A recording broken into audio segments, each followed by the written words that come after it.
What's going on, everybody? What's happening? What's happening? What is happening? Happy Monday, happy Monday. Welcome to or welcome back to Kovacs Corner. That was just a little bit of Warcraft 3 gameplay in the background to start the stream off with. But yo, what's happening? Happy Monday, everybody. Welcome to or welcome back to Kovacs Corner. I appreciate you taking the time to come through, chill with your homie.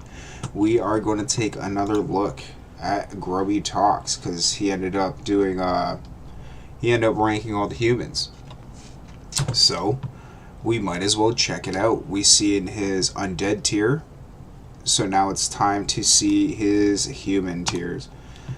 Yo guys, so like all credibility goes to Grubby. You know, I appreciate him doing these videos, these tier videos for us to react to, on top of like we gotta communicate about it and see what we feel about how he feels about certain things. You know what I'm saying? Taking it from a pro, essentially. But yeah, man, feel free to hit me up on any one of my other social media platforms down in the description below. And if you want to support the channel, feel free to hit up the PayPal, but don't feel obligated to. Like and sub if you enjoy the stream and want to take part in the conversation, man. I just appreciate everybody for coming through. So we're about to get into it. It's an hour and 2 minutes long. He's going to be talking about all humans. All humans. Like all human units that you're able to get in Warcraft 3. guys, what's up? You may be hearing So let's get into FTL boss music, and that is because I cannot yet play the Warcraft 3 game music. You see, I have a problem. I have a lot to talk about tonight. I want to rate all the human units in a tier list. However, this human soundtrack is only 1 hour long. So the moment the sound starts, I have to start making my tier list. He's doing it with the sound behind him too. That's funny. That's not gonna lie. I've had that struggle myself, good sir. And I need to try and get it to fit within that hour. Or else, the final part of the tier list doesn't have any supporting Warcraft 3 sound. Because we all know, according to the rules of the tier list, you cannot replay a soundtrack for a second time. Alright, let's get ready. I want to tell you all about what are the best units in the human race. I don't know all about that. You know, like if you have a good soundtrack that you're able to use, and it's cool to use it and stuff like that, you should be able to use it. Doesn't matter. Like each race has their own music, so you should be able to just like run it and loop it. Yo, speaking of, I was watching Twitch. I don't ever really watch Twitch, but so I'm like, hold on, give me 1 second. There's this thing called Warcraft 3 Info. Pretty much, it's like the whole ranking and stuff like that. I was over there, and then they end up popping up on the side who's playing what. And Happy was playing today in a tournament. Friggin' just killed shit, man. That Lich and Ghoul rush. Ghouls are pretty sick, even though they ended up taking a little bit more of a nerf that I've seen like recently. Even though they got given a huge buff, they pretty much took away a good majority of that buff. And who do not deserve ever to be made. Y'all ready? Let's go. Alright, human tier list. We have. So, for the footy, what do you think? I think the way how he did it before was like straight S tier, right? For undead, it can build. Multiple of them can build together. They can form militia. And yeah, so like you could use them for early creep, early expand, which is really good. Like they're opposable units that you're able to use. From the humble peasants to the militia, we've got the Footmen, the Rifle, the Knight, the Priest, the Sorceress, the Spellbreaker, Dragonhawk Rider, Griffin Rider, Mortar Team, Flying Machine, and Siege Engine. Flying Machine in Reign of Chaos used to be called Gyrocopter. G-Rose. Siege Engine used to be called Steam Tank. But those names were changed after a potential legal dispute, and when Frozen Throne came out, Blizzard went further away from any units that might have any legal overlap with some of the terms that are used in other games and other franchises. I didn't know that, man. I still call them gyros or gyros. It all depends, right? Same as tanks, right? Steam tanks. So we lost some of our best names. Like That's how you know. That's how you know I used to play ROC. Like, I call everything the way how it was called in ROC. Wyvern or Wyvern for the Orc Wyvern. air unit and the Winver. Dragonhawk and the Steam Tank. Some of us still call it that way, so if I ever mislabel them, please don't get upset. There are double names known in many of Warcraft 3 players' minds. Facts. Alright, let's begin at the start. We've already done our undead tier list, and we put Acolyte on tier S for enabling everything else. So, like, I don't know, man. You could even put it tier A, because Acolyte, you're able to sell your buildings with it too, right? So you're able to get income back. I think it's still going to be an S tier, just because you can utilize it as a unit at the very beginning of the game. You're able to quick expand with the peons. On top of, you could use multiple peons to build whatever it is that you're going for. You put 2 or 3, build a barracks in no time. Same with towers, farms, and your altar. And although it's kind of a meme putting a worker unit at tier S, they truly are the underpinnings of our society. That is the worker fact. class. And so we're going to put them on tier S as well. I concur In with fact, while his Acolytes can reasoning. unsummon buildings, Peasants also have an additional functionality because they can actually be the only worker that mass builds a single building. We call Facts. this power building. And even though I've already placed the Peasant, I'm still going to explain to you why power building is so incredible for Peasants. After all, there are some new tricks that were learned just in the last 2 years or so, which is crazy when you consider how long the game has been out. So, origin story. In 2003, in Reign of Chaos, before I was known by almost anyone at all except my own town and my own village, my own family, I was a Warcraft 3 player and a Warcraft 3 fan. And I joined Battle.net, like many of all of us, just to play a game. I miss this so much. I miss this so much. I was not anything super skilled or anything known, and I just ended up going to the custom game section. But unlike many of you who mostly go there to play Dota and Tower Defense and Hero Line Wars and Legend TD, And RKR, Run Kitty Run. etc., I usually went to the custom game section to have a different experience of one-on-one melee, which is what I normally played on ladder. I don't know why, but I thought sometimes, I guess it was like the variant of unranked. Anyway, I joined this lobby that said 1v1 good player or whatever, and I happened to go into a game with a player called SK Insomnia, who was a known pro player back then. And, I was not. I just looked at the pros sometimes and I didn't think I will ever be a pro. So it was a one-on-one by Insomnia. He was a human player and he would end up winning World Cyber Games 2003 later. And it was...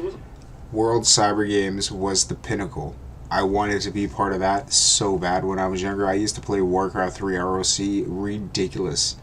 I wish that I could pull it up, man. I wish. a Lost Temple and he took 4 of his peasants and he turned them into militia. This is a known base defense mechanic that is part and parcel of the human race. Everyone has their own base defense, and turning peasants into militia is humans' defense mechanism. The only weird thing was, he was not being attacked. And so he took those 4 militia and they ran to the expansion. I laughed. I was wondering what the heck he is doing. He would do something that would later become known, or already was known, but not to me, which was called militia creeping. Militia, you see, have extra armor, 4 instead of 0 for the peasant, and they also have the same damage as a footman.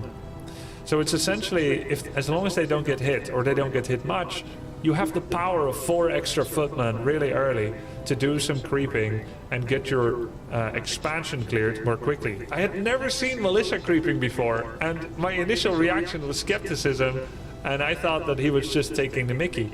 But that's what started it all, man. That was so crazy. It was so crazy. The first time I ever see militia creeping, it blew my mind. That was the meta, and I didn't even know almost what meta is back then. He would then build a town hall at his expansion at tier 1 before taking up to tier 2 with those 4 peasants using the, known to me, power building mechanic. And I'd never seen an expansion go up so early. because you get all 4 of them building up your castle and stuff. There you go. You got your quick expo. It was super coincidence that I would join a pro game lobby and that they would actually let me watch. And that's the first time I saw militia. So where do I rank militia? Militia are a on-demand Footmen DPS unit that are still half-life of a Footman, a little bit more than half. They have more armor than a Footman though, so they're technically more efficient together with Paladin Holy Light than Footmen. Let's say that if you could tank creeps with either the militia or with a Footman, and you were having the intent to Holy Light them when they have exactly 200 points of health missing, which is what Holy Light level 1 heals, you would tank with a militia instead of a Footman, because it has more armor, so it, absorbs more damage, and the healing is more efficient as a result. Militia are useful not just for creeping 1 or 2 or 3 camps in a game, but you can also pull them into the middle of the map or on your own half of the map anytime your opponent is looking to fight your army out in the open. They were also used very often to do tower rushes. Hell, just yesterday we watched a game of the best human player in the world right now, Fortitude, who played against Colorful, who is a top 3 Night Elf in the world right now, and he brought a couple of peasants and he would start leapfrogging towers, arcane towers. That was such a strong strategy back in the day, the leapfrogging towers and stuff. And not too long ago on stream, I did a 1v1 where Buddy ended up trying to come through and tower at our base, and we caught it right away, and we're able to just push into his base. So like, towering's not dead. Our guard tower, right?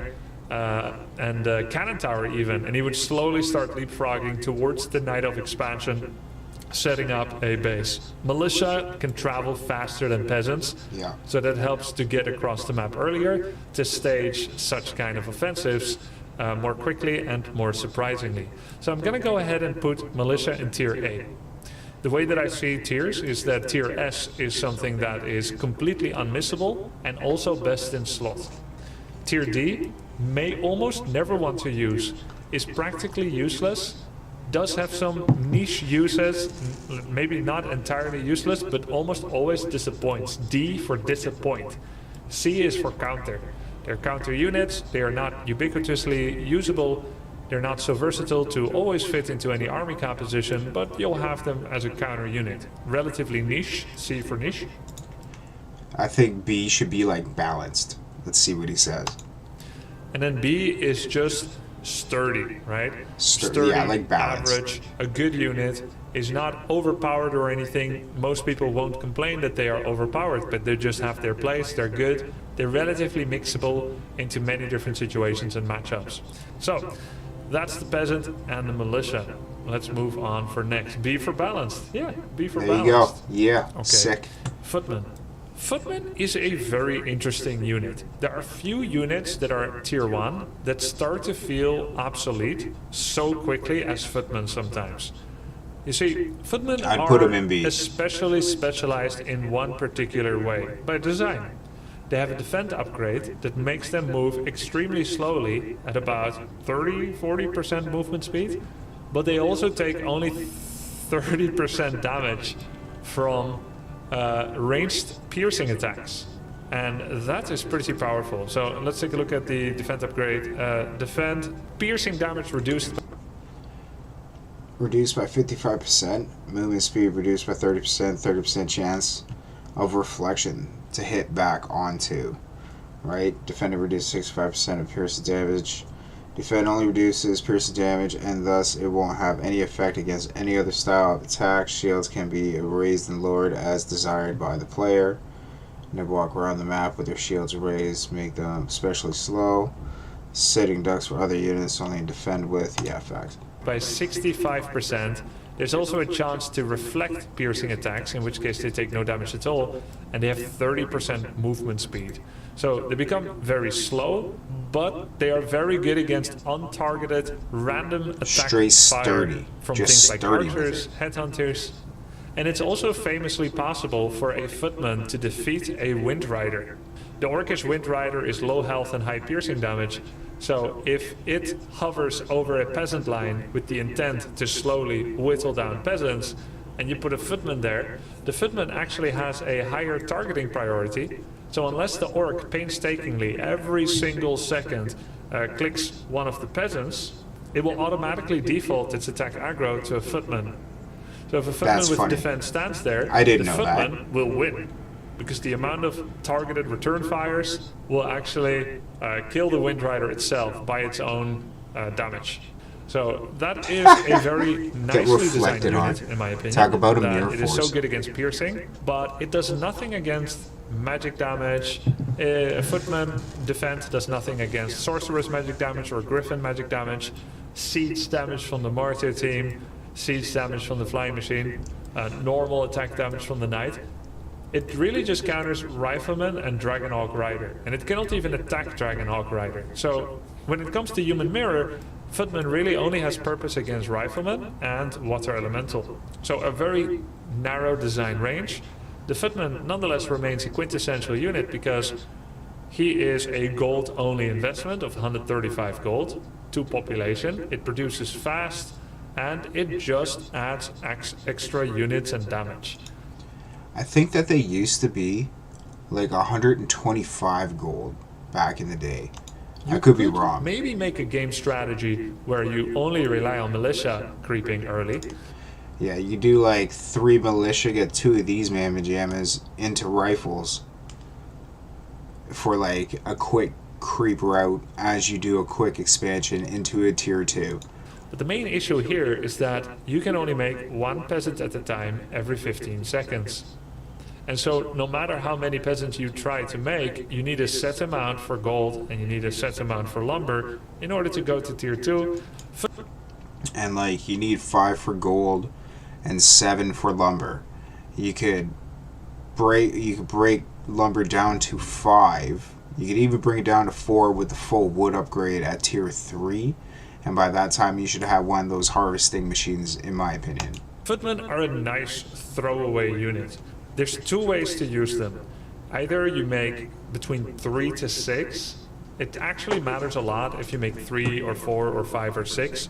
There's many different layers of timings and strategies. I love how flexible it is, and the more you make, the more you're committing to early game skirmishes, raids on the enemy economy. Footman defend is excellent against burrows, as they will take virtually no damage from burrow attack fire. So they're a great unit to support a large burrow raid, one of humans' favorite strategies to try and destabilize an orc player early game.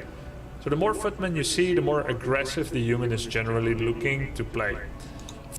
So there's it started back in TFT with that one Blood Mage hero that you're able to get that does the fire circle, who ends up getting the Phoenix and whatever.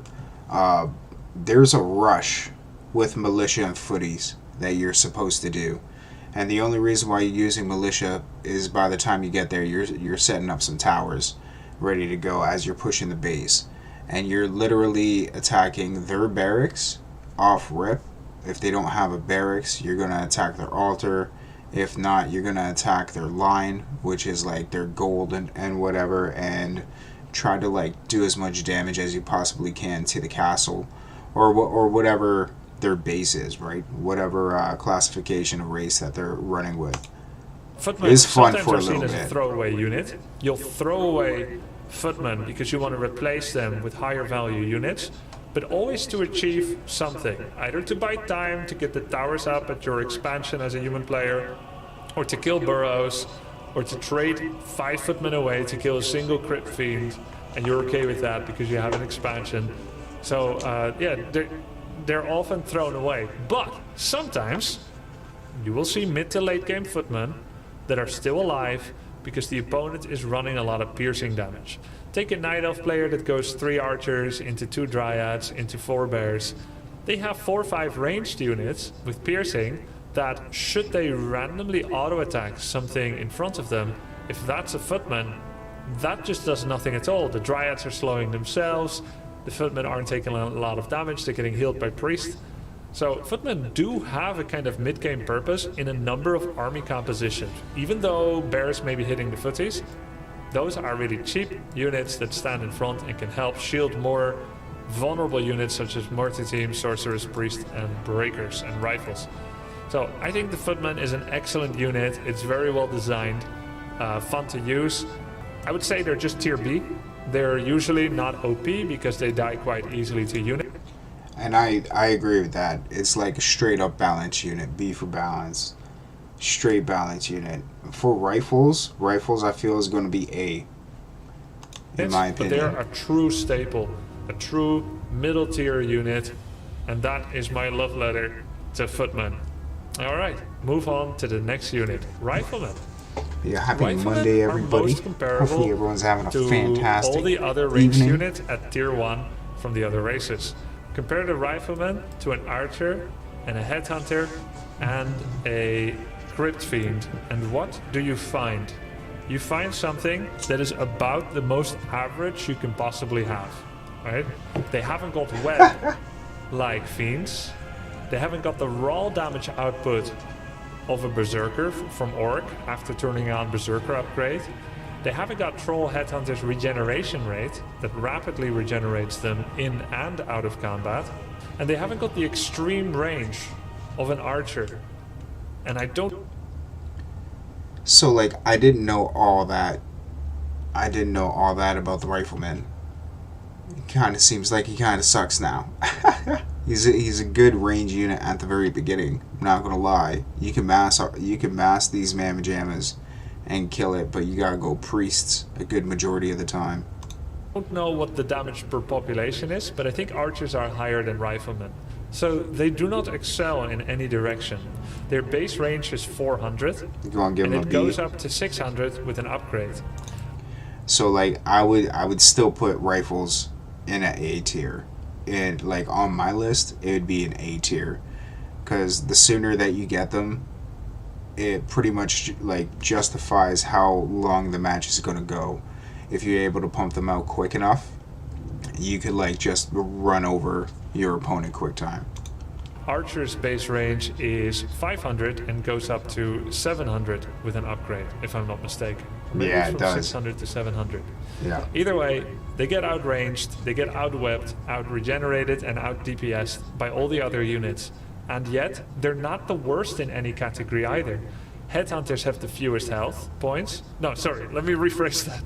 Archers have the lowest health, then Headhunters, with rifles having more. They are more damage, I would say, than a Crypt Fiend by themselves, though I would have to test that. They have a nice health, they have a nice damage, they have better range than a Berserker with 600. And so the rifle is just perfectly average. It fulfills its job both against ground and against air. Because of its sturdiness, it doesn't as easily die to things like Shockwave Chain Lightning, Fan of Knives, Shadow Strike.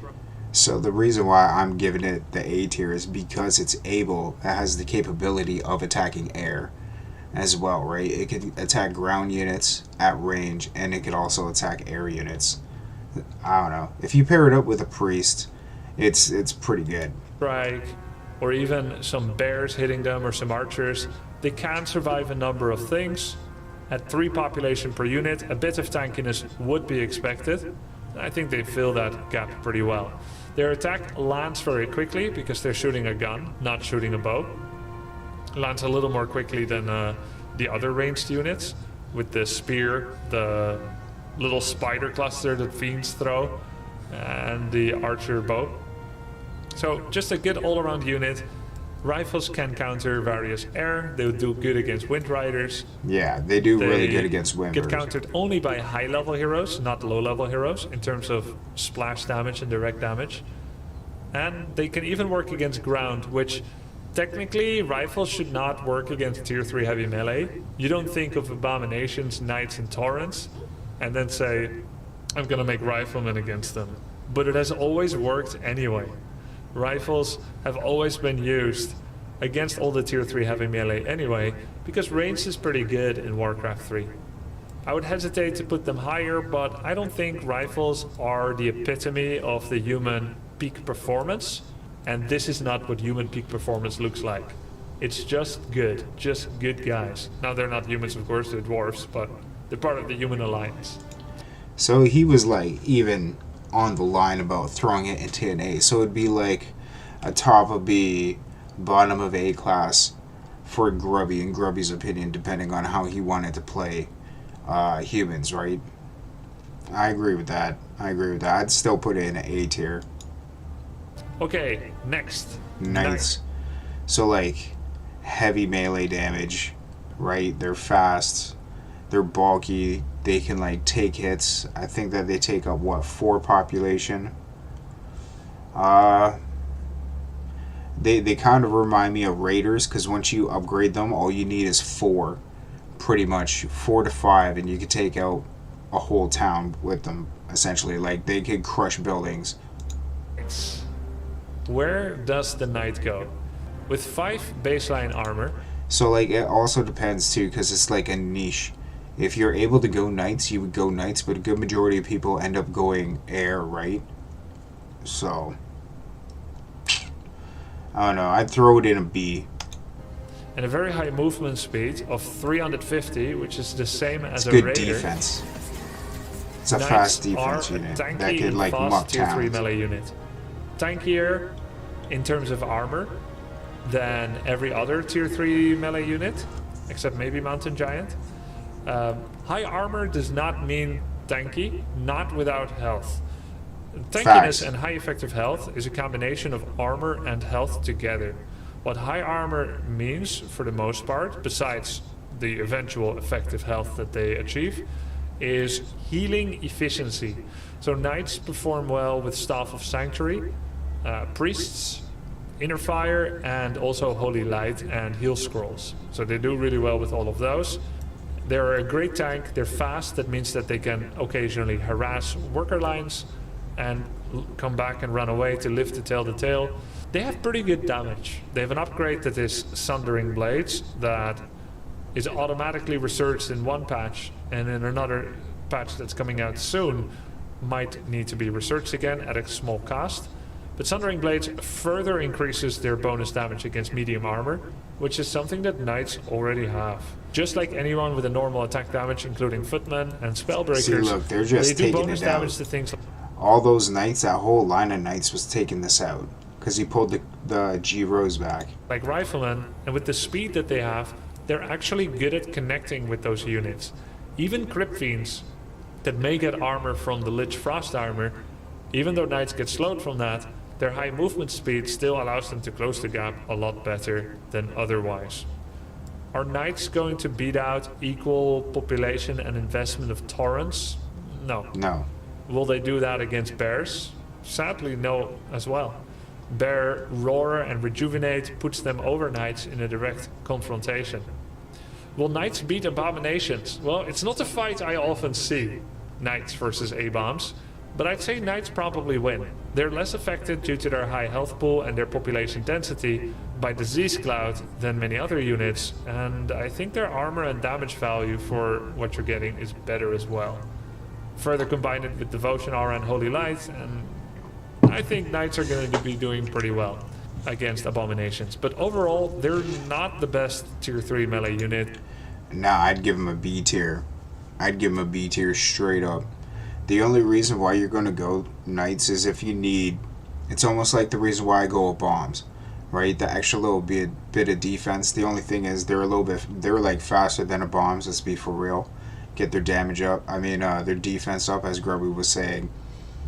They could last a little bit longer. You could do harass. But you seen, it was only 4 that he had that was taking out the Ziggurat, right? And it was doing damage, man. That's like a full upgrade, though. That's like tier 3 upgrade with it for the attack. In any regard. B. Bears do more damage, torrents do more... And a priest, I say that this is a S tier. I'm calling it right now. Like, in my opinion, S tier. More damage. But again, like the Riflemen, they are quite stable in every regard. I would go so far... Pretty much, you're going to be replacing your footies with knights. As you have rifles. Like, midway through the game. Even though these are, like, at the end. But you're probably teching your way up to some steam power, or you're like going towards the Griffins and stuff. us to put Knight also in tier B. Naturally, as a tier 3 heavy melee unit, they get countered by air units such as Griffins, Frostworms, and Destroyers, but not as quickly as some others because they can outrun and they have high health and armor, so they can get away from those. I think Knights are tier B. They're not something where you say like, oh my god, they're so broken, but they're really, really solid. I would say they're probably at the top of tier B or bottom A, so I'm gonna place them right here. Okay, next, Priests. I give them Priests an A. are I mean an S unit. tier. They come with a spellcast that can be auto-casted, Squishy, which though. is Priest Healing. For a very small count of mana, they can heal 25 health. I think it's 5 mana, 25 health. 5 mana, 25 health every 1.1 seconds. At a range of 25, which is really, I think it's more than that. I think they mean 250. They calculate it different. 25 is less than melee in Warcraft 3. I would say range 250. That seems about right. So where does Priest go? They provide healing and they enable vast amounts of strategies. Healing heroes, healing rifles and knights has often been common, and priest breakers. We take a look at Human Mirror. Priests and Spellbreakers are the two staple units in Human Mirror. Yeah. This is because getting both of them at tier 2 is a lot easier than going to units that counter them. So what counters Priest Breaker? Generally, Knight Mortar team. The coolest Human Mirror way to play is Knights and Mortars. SK Insomnia developed this style in 2003, and it has always been a very powerful strategy in Human Mirror. Yeah, Knight Mortar against Spellbreakers. Problem is, going to tier 3 is usually a luxury that in a high... Because midway through, you're already steezy with an army, right? And then, like, obviously they'll probably go some rifles that are going to get upgraded unless they're going straight melee. And then this is tier 3. You get these Mamma Jams tier 3. I think that this is tier 3. Or they lowered it to tier 2, but I know you can get him like tier 2. I don't know, it's one of these two that are a tier 2 that you can get. You can start getting copters too. Octane 1v1 competitive game of Warcraft 3, you cannot afford not being able to go there because someone else hits earlier timings and is disrupting your economy, killing you, out-creeping you, out-map controlling you. It makes it so that Knights and Mortars feel unreachable in Human Mirror. So instead, you go to the next best tank. Footmen is the first tank, then Spellbreaker, then Knight, and then literally Siege tank. But we don't count them, except for memes. So you go to the intermediate tank, and instead of the Mortar team, you start adding Priests so that you can keep them alive. So Priests are a staple unit in Human Mirror, together with Breakers. Dispelling water elementals, and healing themselves and breakers, whereas breakers are damage, mana burn, and tankiness. How about the other matchups? How important are priests against Night Elf, for instance? Well, I'd say very key. Usually against Night Elf, human will try to launch an offensive with Peasant, Militia, Footmen, Riflemen, Priest, Breaker, Mortar team, and Sorceress. Yeah. So basically every ground unit you can make a tier 2 is made against Night Elf, most commonly. Priests are an absolutely essential part of that, and for that reason, I am going to put them on tier A. I almost could see them on tier S, but are...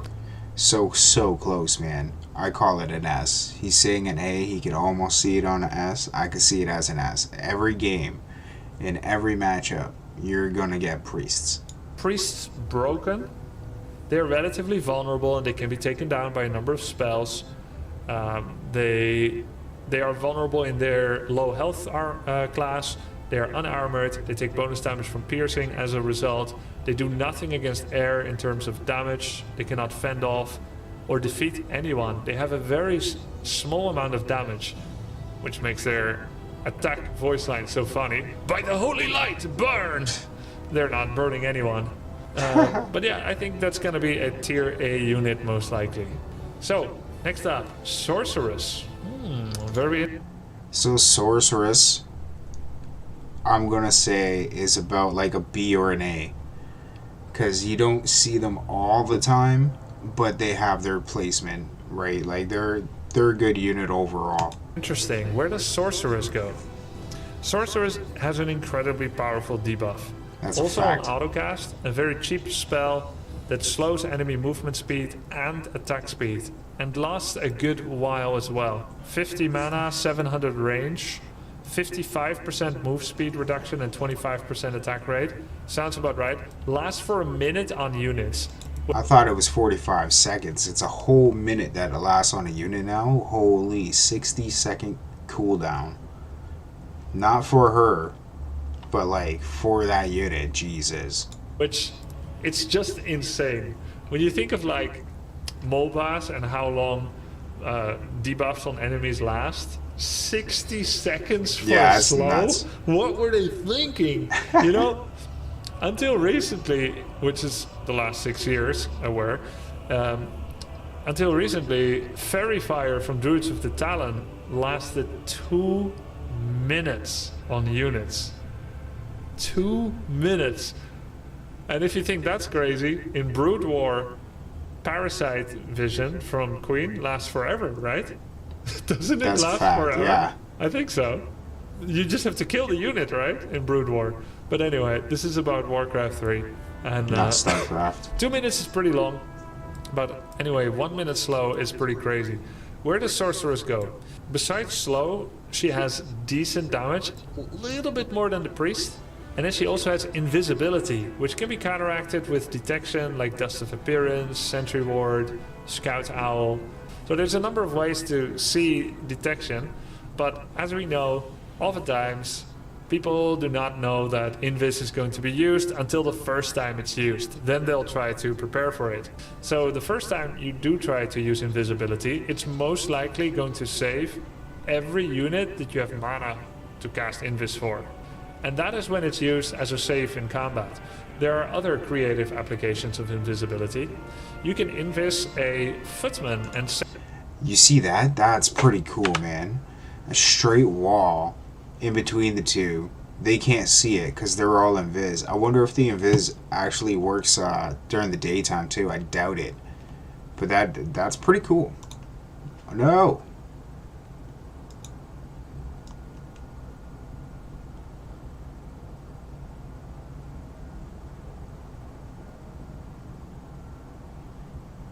Knight, Priest, Sorceress.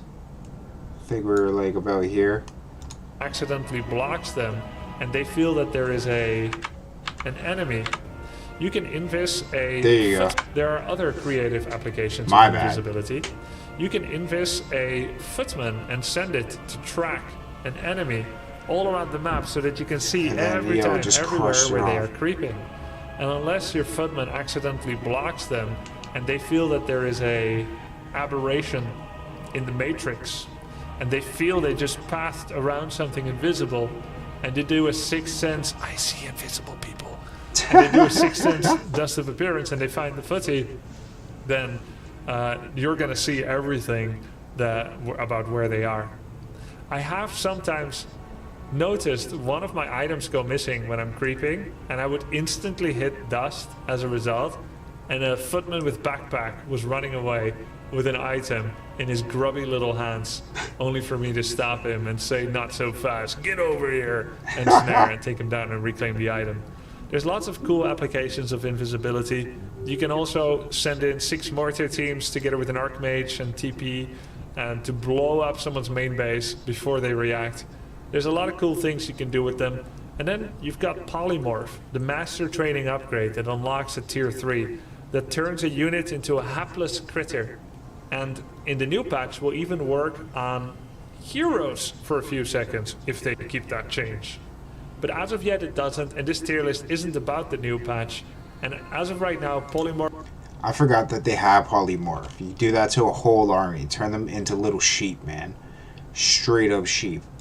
does not see much application in one-on-one melee.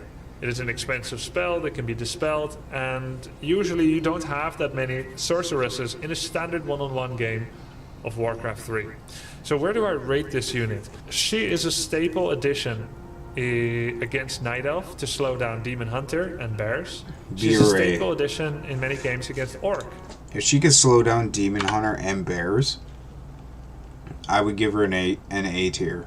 To slow down Demon Hunter and Bears. She's a staple addition in many games against Orc to slow down the Grunts, Raiders, the Tauren Chieftain, and to have some more control there. She does not see a lot of play against Human because Spellbreakers, with their spell Steal, can steal your debuff and put it on you. So anytime the opponent goes Mass Breaker Priest, there's no point at all to go Sorceresses, as you'll just be slowing yourself. I don't remember casting slow on you. And so, Sorceress, does she get used against Undead? Well, sometimes. Destroyers counter her pretty hard, but sometimes you have human players that can make a whole squadron of flying machines that can remove the chance for destroyers even to play the game, because flyings counter them so hard when they have no mana and when they're in too small numbers. That does require you to have an Arcane Sanctum though, and usually human is going 1 or 2 Barracks Knights, 1 or 2 or 3 Workshop flying machines, and they're combined Knights and Flyings. Occasionally that is combined with 1, 2, 3 Spellbreakers, both to help against the possible inclusion of Banshees and Banshee Curse, as well as to burn a little bit of extra mana on some heroes that you're attacking, and also to maybe control some other buffs or debuffs that could be happening, like Protection Scroll perhaps. So when you need like a pad and paper just ready to go, he's like giving the whole rundown of how to like build certain units in order to use them efficiently and correctly. That's pretty nuts. To maybe control some other buffs or debuffs that could be happening, like Protection Scroll perhaps. But usually there isn't a lot of space to crank out a couple of Breakers, a couple of Priests, and a couple of Sorceresses.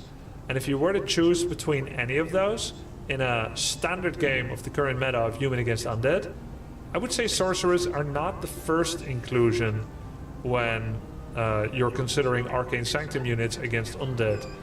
I think you would first go Breakers, as they're magic immune and cannot be Coil Novad. Then Priests, so that you can heal outside of combat.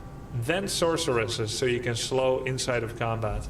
You see, Priests have creeping value and sustenance value outside of combat. Anytime you rely on Priests and Sorceresses against Undead inside of combat, which is the only time Sorceresses do almost anything against Undead, right? Because they're not healing out of combat, they rely on PvP in order to get the value of their spells, unless you count Invis shenanigans. You run the risk of getting Coil Novad. Priests and Sorceress will die to a single Coil Nova, and sometimes Undead will just keep doing that to pick off one unit at a time. That's why I use Coil Nova as a nuke, and same with the Frost. Use that as a nuke. By the time you end up getting that to a level 2, it's like just one away from being a nuke. And then it's better to have Priests, so that Picking a lot of the value that they accrued has already been spent outside of combat and healing. I think Sorceress is the last Arcane Sanctum inclusion against Undead. Like, as an Undead player, I would get rid of Priests before I would get rid of Sorceresses, because the viability of these units compared to these units, right? She may have more attack, she may slow and whatever, but you can dispel and debuff what it is that she's doing. I'd give her like an A or a B tier, like an A tier. That makes them not very common against Undead, though good if you have 1 or 2. I would place them in B or C for that. They are very key against Orc. I would say Sorceresses are tier S, A, probably tier S or A against Orc. They're quite useless against Human. You would only see Sorceresses if one player goes break. So it's almost like they're situational units. A Priest, and the other does try to go Knight Mortar. In that situation, the Breaker Priest player would add Sorceresses to help their Breakers not die too fast to Knights, and so that you can kite and cast Blizzard on the Knights. That's probably what would happen in a Human mirror. So they're a counter unit against Human. They're a counter unit against undead. C for rare. counter. They're extremely staple against Night Elf and Orc. And I would say you cannot even play against Night Elf without them, almost ever. So I'm going to say, I think Sorceresses are also tier A, though in some cases they're tier C. I might just be inclined to put them in B, but they're so good in 2 matchups, it's hard to say exactly where they should be. So like I called that like an A, B tier. Not because they're ever B, they're either A or C, but because B is in between. Yeah. B for between. Okay, next up, Spellbreakers. Where do Spellbreakers go? Spellbreakers are a direct result, alongside with Fairy Dragons and Destroyers, of a situation that happened a long time ago. This is even interesting because I believe... Story time with Grubby. I'm going to put them in an A tier because they're really viable units. They're really good units. Really good units. If the existence of Spellbreakers is partially decided by the very developments of the gaming industry.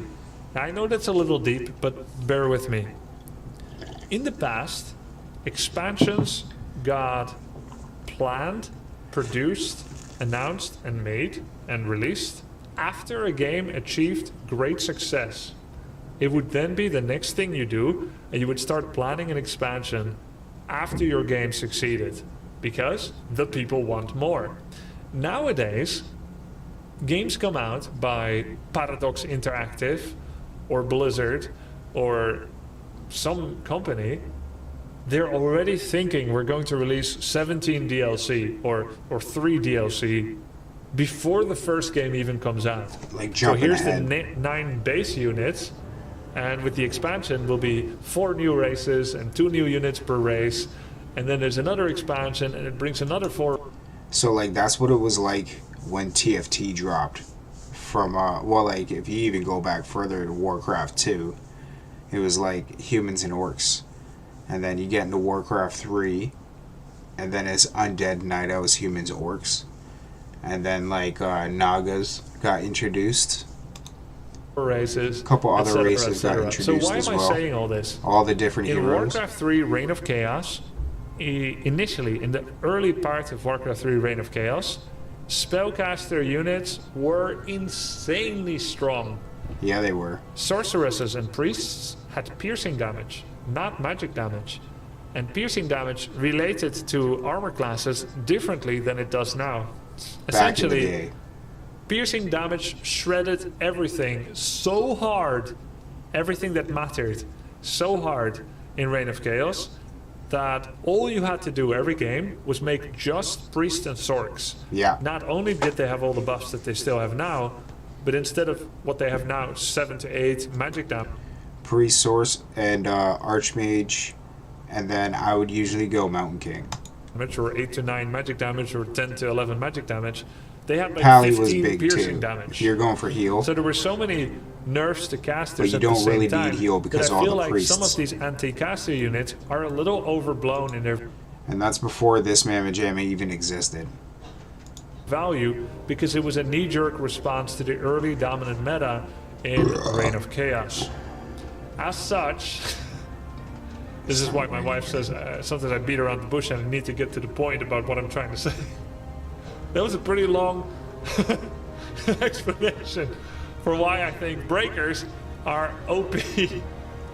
Oh, he's putting them in S class. Breakers aren't just really strong against caster units, but they are also considerably strong tanks.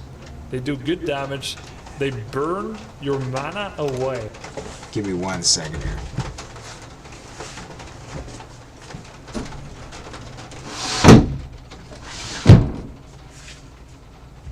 Starting to rain. Yo, back in ROC days, story time. Back in ROC days and TFT days when these Mamma Jammas first started and I was playing humans for like randoms and stuff, I would only go priests, breakers, and sorceress all the time with the heroes. Like just They continuously. deal extra They were damage super to anything OP. that has mana. Super OP. They are tanky in being a frontline unit, but having medium armor, which is more resistant to piercing damage than heavy armor. It is more resistant to magic damage than heavy armor.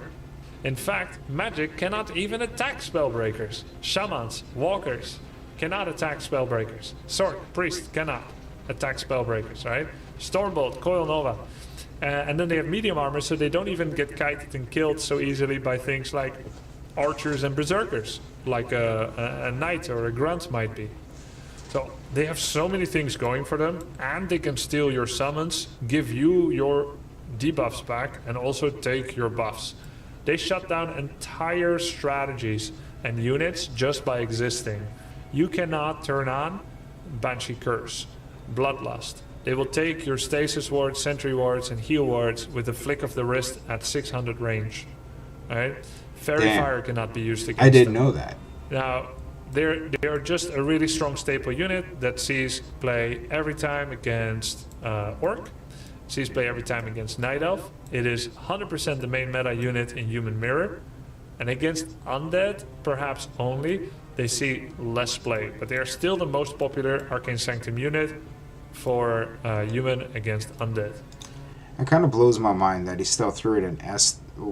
I guess 3 out of the 4 races, right? It's OP against. I still would have put it in A. That's just me. I think they're crazy. Crazy good. Spellbreaker tier S. Next, Dragonhawk Rider. Dragonhawk Rider design niche B. is to counter heavy air units, or at least something that is about as big as them.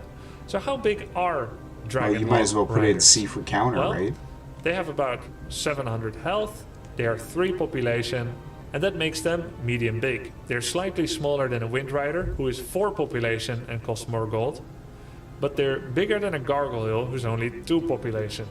They're much smaller than a Frostworm, who is 7 population, or a Chimera that's 5 pop. So why does it matter who is bigger or smaller, who costs more or less? Dragonhawk Rider has 2 special abilities. The first and most important one being Aerial Shackles. Aerial Shackles like is a a snare. 40-second long channel that is a stun lock as they depreciate the health of the target that they are focusing at 30 damage per second. Right That there. unit cannot transform to stone form. In the case of a Garg, it can't fly away. It's locked in damage. 40 times 30 is 1200 damage. 1200 damage. That kills almost everything, though it does not quite kill a Frostworm. It leaves them very low. But while shackling the Frostworm, you can attack it with other things. That means that essentially, in most cases, Aerial Shackles is a death sentence. That's friggin' OP. So I guess the shackles do damage over time, and then so he said 1200 damage for just using the shackles. That's not including attacking the unit that's shackled with the shackles. That's crazy, bro. There are some counters though, quite a few. Ensnare counter shackles, Stormbolt, Silence from Dark Ranger, Rockets from Tinker can stun them out of it. You can kill them, which stops the shackle, right? And there might be a couple of other things. You can staff a target away that's being shackled. But there's also some enablers to the shackle. For instance, if they're going to get ensnared or killed, you can banish them with Blood Mage so that they are an ethereal Dragonhawk shackling a real unit. An ethereal Dragonhawk cannot be ensnared and cannot be Batrider exploded upon. So in Damn. that sense, you can extend the shackle a bit. Outside of Shackle, Dragonhawk have 2 purposes. They're a mediocre fighting unit, very comparable to the Scout unit from StarCraft Brood War, That's with funny. a weak attack in general. That's funny. Though they have no bonus attack against it. So like, the only thing that I ever used it for was the shackles, in case they were going air, and all I had was like ground units and shit, and I would need to like ensnare the air units to the ground. It's the only time, and then even then you're only getting like 3 of them. Air, they rely on the aerial shackles. So the Dragonhawk Rider will generally lose out in Sometimes every single 4. battle against ground units and air units. Dragonhawks do not beat siege engines with barrage. They do not beat flying machines. Nope. They will beat griffins if they can shackle them one by one, but not if they're attacking each other with standard cost. Like let's say if they can't use aerial shackles because they got interrupted, Griffins beat them by health and damage. Dragonhawks will destroy Wind Riders with shackle, but would of course lose out extremely hard in a straight up battle that does not rely on shackles. They cannot beat rifles, headhunters, fiends, or archers. They can sometimes beat dryads, just like gargoyles, because of their focus fire potential, clumping up in air. And they're relatively tanky, so they are not as affected by dryad poison damage. But overall, they lose most battles. They exist, for the most part, as a counter unit that is almost never a staple. And I say almost, because by and large, for the main 2 decades of Warcraft 3's existence and meta exploitation, Dragonhawk Riders were pretty much never massed as a staple unit. No. But I say almost because I did see it a couple of times by top Asian human players in the last couple of years. Someone would mass Dragonhawks, for instance, Mountain King Fast Expansion with Footmen and Militia against a Night Elf player that would go Warden and Archers on Terranus Stand, which is a map in the Warcraft map pool. And then they would go triple Griffin Aviary Dragonhawks. Thorzane did this against Moon in the Warcraft Reforged Blizzard Invitational in 2020. Thorzane did it against Moon and almost won, but then the disconnect happens. And people said justice for Thorzane, but he lost the rematch. And the disconnect happened because Reforged desynchronized. Because it was new and buggy, and Blizzard is a small indie game studio that could not release a finished product. But those don't really happen much anymore. Throw some salt in those wounds, bro. Straight up Blizzard, man. Been having their ups and downs for a hot minute now. Anymore. Only occasionally. Only once or twice a month. And so, almost never a staple unit. Almost always a counter. Yeah, I can see it as a C. Even though, like, I don't know, man. You could even throw it down into D. It's very circumstantial. Because I never see it in 1s. I'll see it in 4s, just because you expect the other team to end up going air and they're getting ready for like anti-air, air attack, AA. And you'll get these mamma jammas, but like you don't really see it too much. Like across the board. Unit valuable against heavy air, like Frostworms, Wind Riders, and against Griffins, and also against Chimera. But less valuable against small units like Bat Riders and Gargoyles, because Bats, by cost, should outmass them. If they get the Shackle earlier on Bats, that's great. You could still win. They're tanky enough to survive 1 explosion. If you split them and you eat some Bats with Shackle, that works.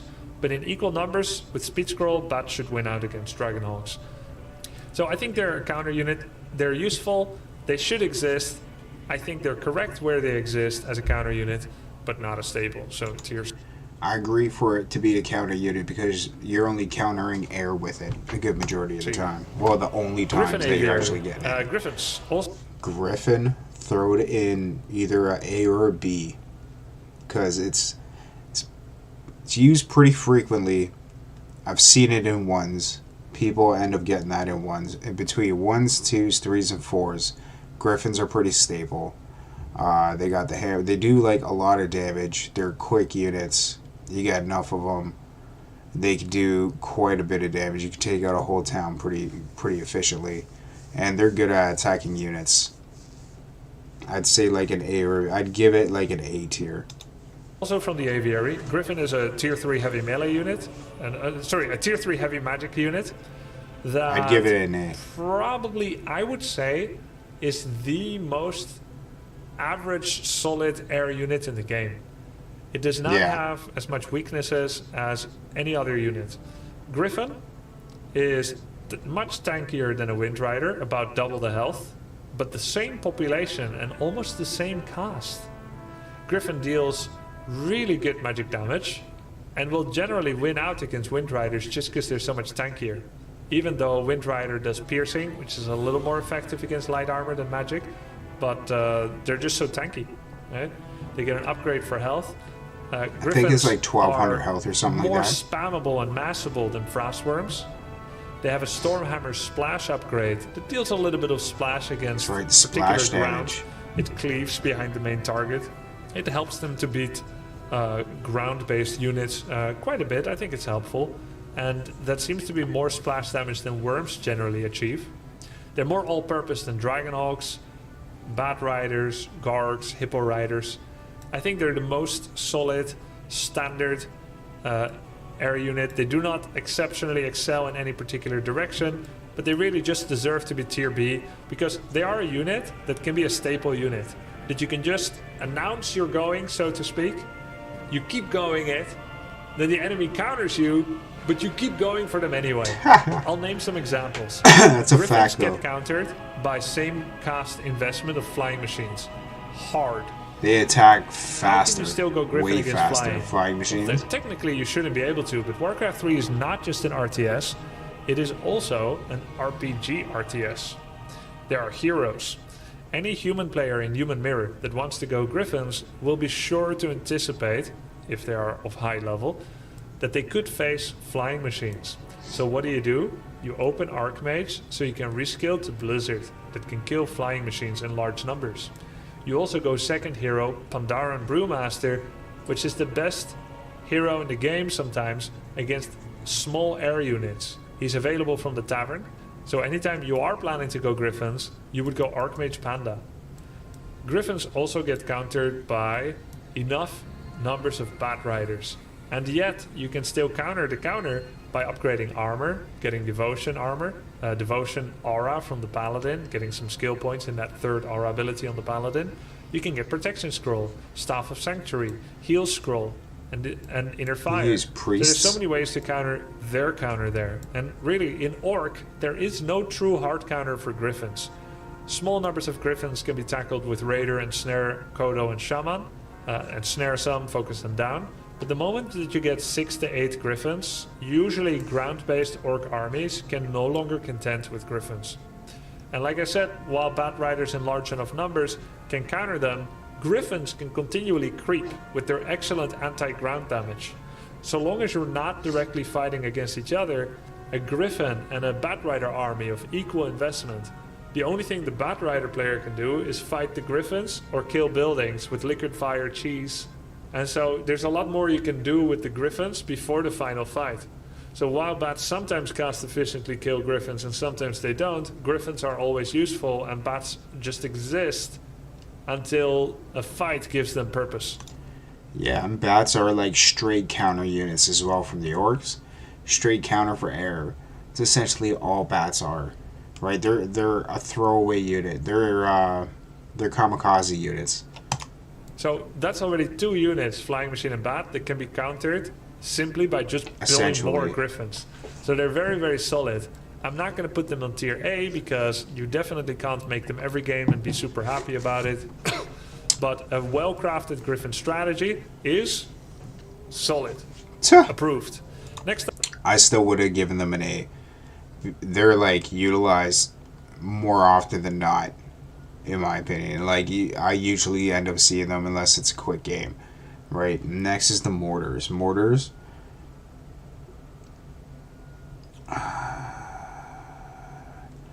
Between A and B, it might be an A because you do see mortars like every game. Not only that, you could actually go through the tree line and then bombard a base just like over trees. You know what I mean? And just fuck some people up that way. I'm going to say between an A and a B. Stop. Mortar team. Among the 4 long-range ground siege units, Glaive Thrower, Meat Wagon, Demolisher, who used to be called Catapult, and the Mortar team. The Mortar team is the only one that's biological.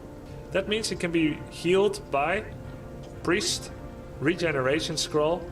It self-regenerates via natural health regeneration, which mechanicals do not.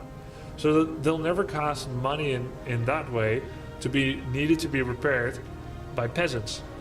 And that makes them special. They also have a special upgrade called Fragmentation Shards.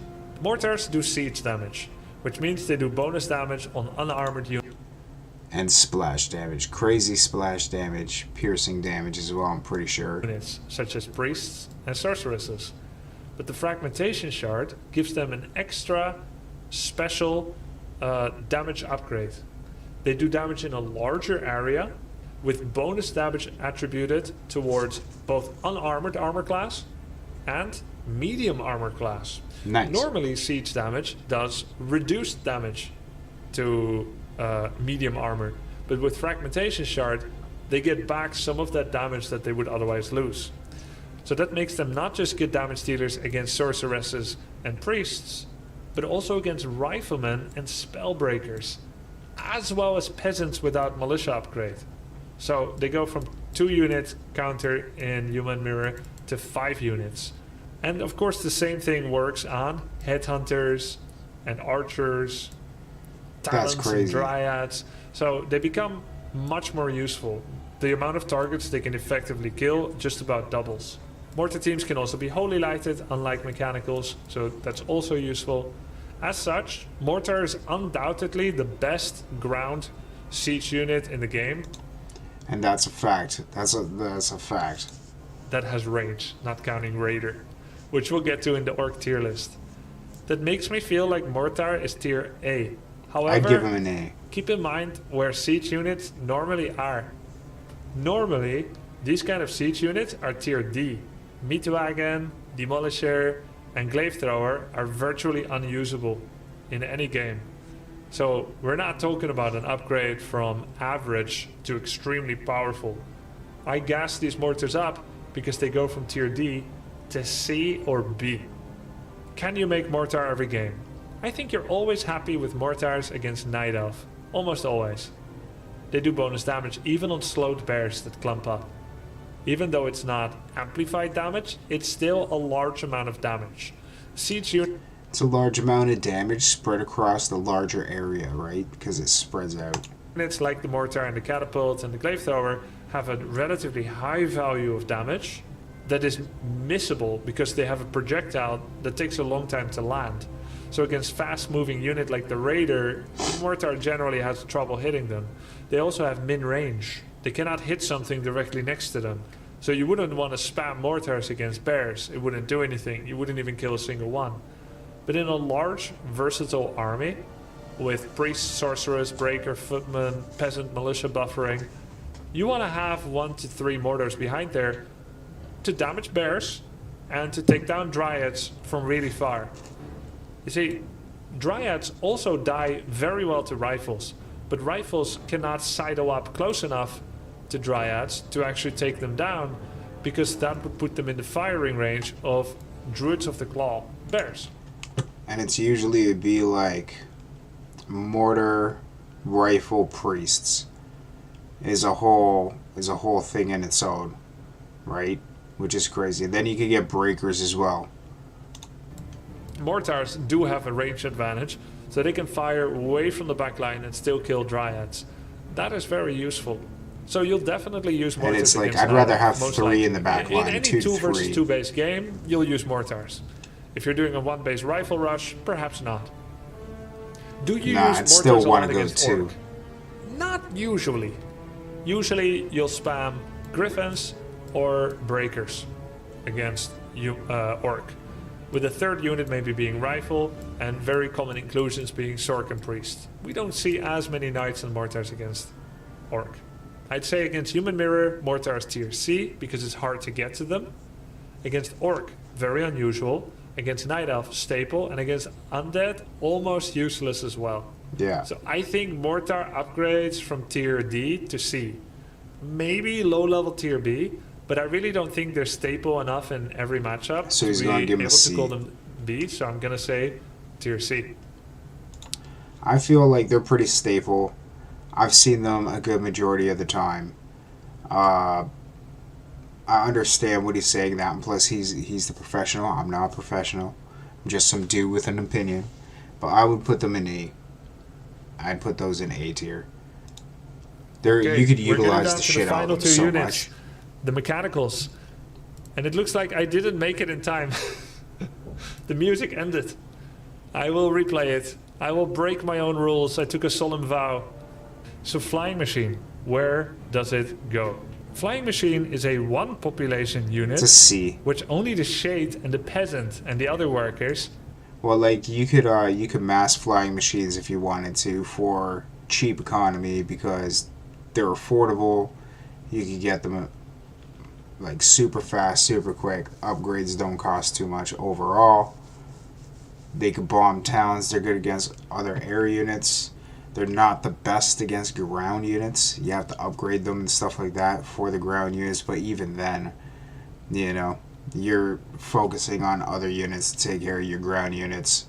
But they're like super, super good against other air unit, like anti-air unit. I'd give it like a B. Normally share. Every other normal fighting unit is 2 population or more. Flying Machine gets an upgrade, 2 upgrades in fact. One is called Flak Cannon. It takes their anti-air piercing damage attack and it makes it splash quite a lot in fact.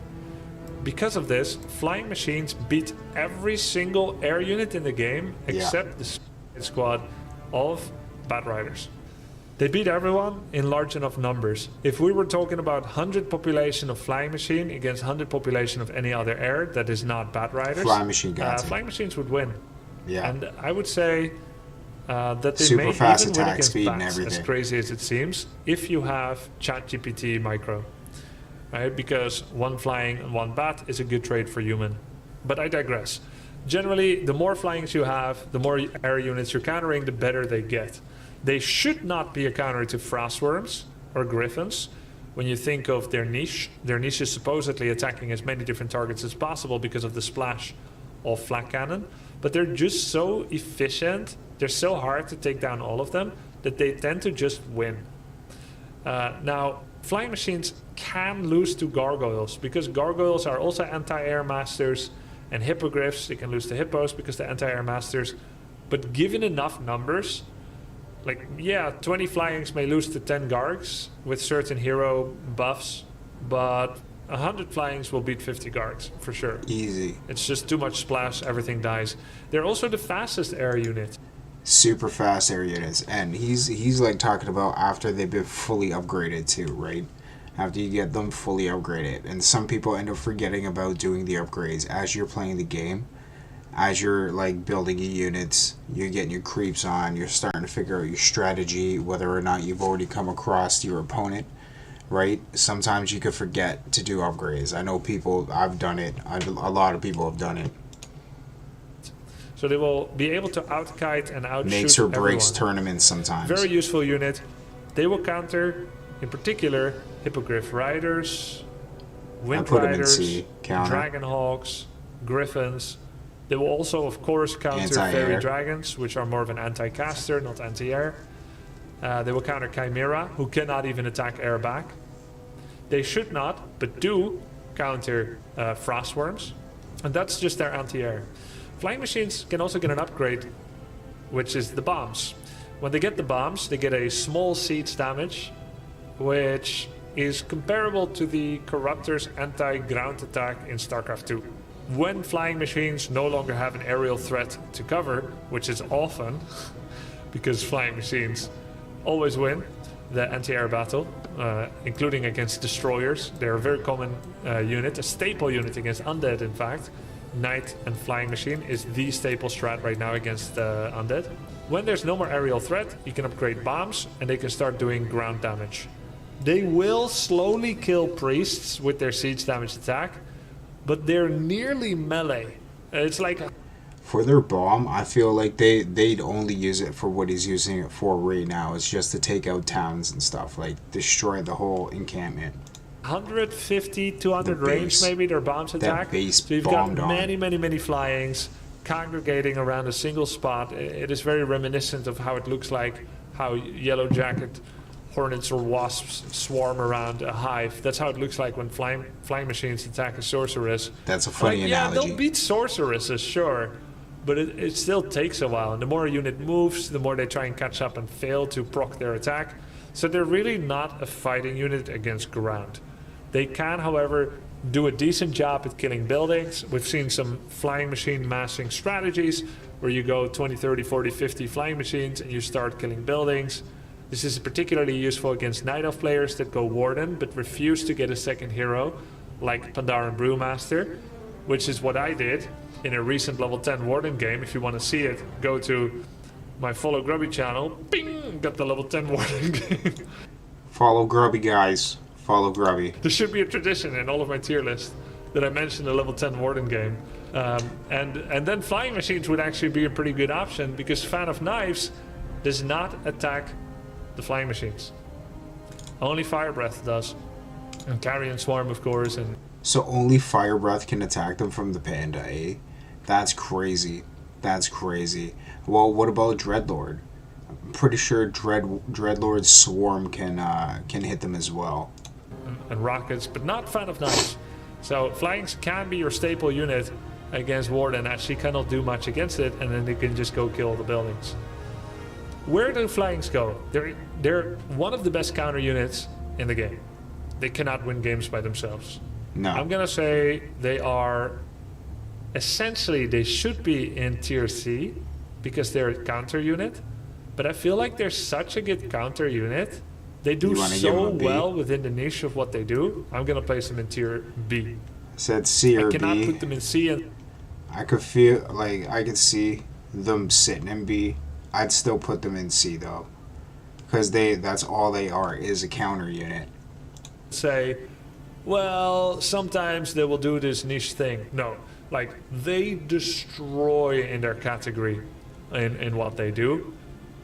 If you go Wind Riders, you get a couple of flyings, you just end up winning the game because of it. It's insane how good they are within what they do. And they have detection too, they have true sight. That's true. That's they can true. see sentry wards, and combined with the Spellbreaker, control magic, and they can steal sentry wards. That's they can crazy. see level 3 spirit Stealing wolves, sentry wards. So, very strong. Finally, Siege Engine. Go throw it in D. Siege Engine used to be a 3 population unit, is now a 4 population unit. Siege Engine used to give 60 experience, same as a rifle. Now he gives 85 experience, same as a Wind Rider or a Wyvern. So they definitely did get nerfed. When they were 3 population, I would say Siege Unit was a tier B or even tier A unit. They won a lot of games. People used to just mass siege engines because you could bulldoze a whole army with them, pretty much, like a whole barracks and shit like that. The whole town set up, you just roll over that with about, I think it's like 4 or 5 fully upgraded sieges, because they're going to be taking damage too. And the more you have them upgraded, the more defense that they have, the more hits that they can take. Obviously, tanky. Against Night Elf and Undead by themselves, you would go Fast Expand, you would mass towers, and then you would make 3-4 workshop siege engines. They would just overrun the enemy base. Occasionally, you would mix in some Knights and Griffins, but siege engines won so many games. They used to be tier A against Night Elf and Undead. But that's not the case anymore. They now give more experience, they cost more population, and while Siege Engine does get a unit called Barrage, which gives them a firework of, I think it splits into 6 attacks against air. Upgrade time 40 seconds, Barrage, 25 damage piercing by the way, per hit for a range of 500. 9 rockets can be fired at once at the 2-second cooldown. That's pretty so crazy. That is an insane anti-air attack. That means that just by punch, siege engines will destroy gargoyles, Dragonhawk riders, Wind Riders. They will even beat Griffins. They basically beat any air unit except Chimera and Frostworms, just because that little bit of piercing damage is not going to take down those air units quickly enough.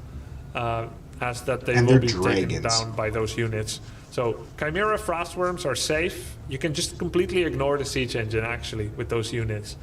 But if there are barrage siege engines, you cannot take a straight up fight with Gargs, Wind Riders, Dragonhawks, Flying Machines, and I might be forgetting a couple of other units.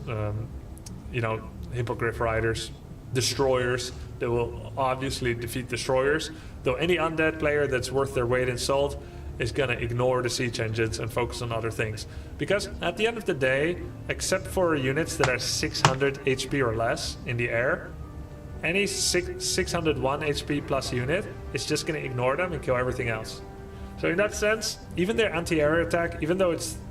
and their tankiness with fortified armor, even though they should be able to win any battle, they will just be ignored. They won't even be looked at. Which is what I was at in high school when it came to girls. A little bit of self-deprecation. Didn't hurt. That felt pretty tier D to me. Now, when it comes to tier C, are they a valuable counter unit? I would say not really. Not really. What do they counter? Do they come out? So it's like not worth the resources overall, especially if you do it a 1v1 the way how he's talking about it being the way how he's talking about it being like a 1v1. You don't ever really see siege engines unless it's a specific build, and that's strictly what they're going. And if they're doing that, you're getting harassed and stuff like that, right? To try and keep you in your base so that you can't XP or anything like that. When the enemy happen to make buildings and you need to counter some buildings? No, everyone always has buildings. Do they come out to counter air unit? No, they're probably the fourth choice against air. First ones being Flying Machine, Dragonhawk, and Riflemen. Yeah. So they're the last choice against air. They're not even the first choice against building, which is their niche. And while they do have a purpose, I'm gonna put them in the lowest of tier C or the highest of tier D. I think, honestly, they come out roughly the same time demolishers come out, or glaive throwers. Glaives and demos are so bad, they only come out to counter siege engines. Meat wagons come out to counter siege engine. So siege engine gets countered by tier C or D units. Like, what does that make him? I don't know. You'll see some siege engines against night elves sometimes. You'll see some siege engines against undead. But I think they're no longer spammed and masked with nothing else. Nowadays, you'll see 1, 2, or 4 to support a much more standard army. I think I have to put them in tier D. I can't see them any higher. I'm not even talking about them against human, because militia deal with them pretty well. Orc has the #1 predator of the prey of siege engine, and it's called Raider. Raider is about 1 million times as fast as a siege engine, and he can root the siege engine with a snare, and he has siege damage against their fortified armor. So as an orc, I've never had any problem with siege engine ever. Like, I've never lost a game, or I think even a building, to siege engine. Except maybe an FFA. So, yeah, human doesn't fear them, orc doesn't fear them. They see some use against undead and night elf, but it's so rare, and it's not usually many. The most I've seen in a 1v1 that I've like encountered, it was about 4 siege engines, but they were all the way in it, where I was able to pretty much get rid of their base as they were coming from my base, and then it was more so like a time crunch. I think it's C, but they used to be A. I could maybe put them in C, tier C, but I think you pretty much almost never see them much. And very rarely. I'm not saying that they are useless. Generally, D should be reserved for almost useless, but I think they're at the top of tier D. Like, as soon as I see one of those, it's like, alright, so what's the cheapest, strongest unit I'm able to get at this time? And I'll double, even triple up for that unit, and I'll just outnumber it, essentially, and push into the base, because by that time I should have a hero level 3 and up, well, more so level 4 and up, right? And that could essentially hold it off with a couple units holding back, unless he's trying to come directly for your base, and then you got to use your peons and whatever to like do repairs as they're trying to attack your main castle. And that is my analysis for human and the tier. There's a couple that I would change. Rifles are up there, man. Like, I would put priest tier S, rifles tier A. Griffins, I'd put up to tier A too. Mortars, I'd put like B. Tier list of their units. I like doing these tier lists because it's not really so much about giving people a list of units you should build in your next game of Warcraft 3. No, it's just But it's a great informative, man. opportunity to just have a kind of a structured discussion style to talk about the game we all know and love. It's a nice opportunity to give some history on units and some use applications in both the current and the historical meta of Warcraft 3. Hope you guys enjoyed this one as well. Next up will also be coming at some point an Orc unit tier list and a Night Elf unit tier list. So if you like this video, please let me know what you thought of it in the comments and hit that sub button. This is my fastest YouTube growing channel right now, which is super awesome. I really like making content for this one. I've got 3, one where I upload Warcraft 3, one where I upload Variety, and then this one here. So make sure to sub if you want to hear me waffle more while you do some walks in nature, or you do your cooking, or you are actively listening with your pen and paper out in order to take notes for your next preparation of becoming Warcraft 3 World Champion. Thanks for watching, and see you next time. Cheers. Huge shout out to Grubby, man. Oh man, I'm loving this series that he's been doing. Not only that, but like getting back into like Warcraft 3 is pretty crazy to me. It's pretty crazy for how much I've enjoyed that game from its debut until today. There's a number of years where I haven't played it, so like I'm like relearning how to play the game. You guys picked on Dead. I was traditionally, classically, I'm an Orc player. I'm not gonna lie. I had like the 1500 icon, I think, or something. I don't know. I had a bunch of the icons in ROC days. I wish I could get those accounts back. That was crazy. But yeah, no, man. Let me know your opinions down in the comments below as well. If you enjoyed the stream, feel free to leave a like, subscribe. We didn't really have too many people talking too much throughout the stream, but it's always dope to hear a professional Warcraft 3 player break down units, how he can see certain adjustments to be, and pretty much the performance overall of all the units that he's going over. You know what I'm saying? And it's always dope to hear it from a professional's point of view. Even though he's king of the orcs, plays orcs, overall he's had time to play all the races, so he has a better understanding. Not only that, but all the other competitors that he's played up against and how many strategies you need to counter, so you kind of have to have an understanding of what goes where and build sequence throughout the match. But anyway, yeah, man, I'm gonna call it there for tonight. Hopefully everybody has a fantastic day tomorrow. Take care of yourself and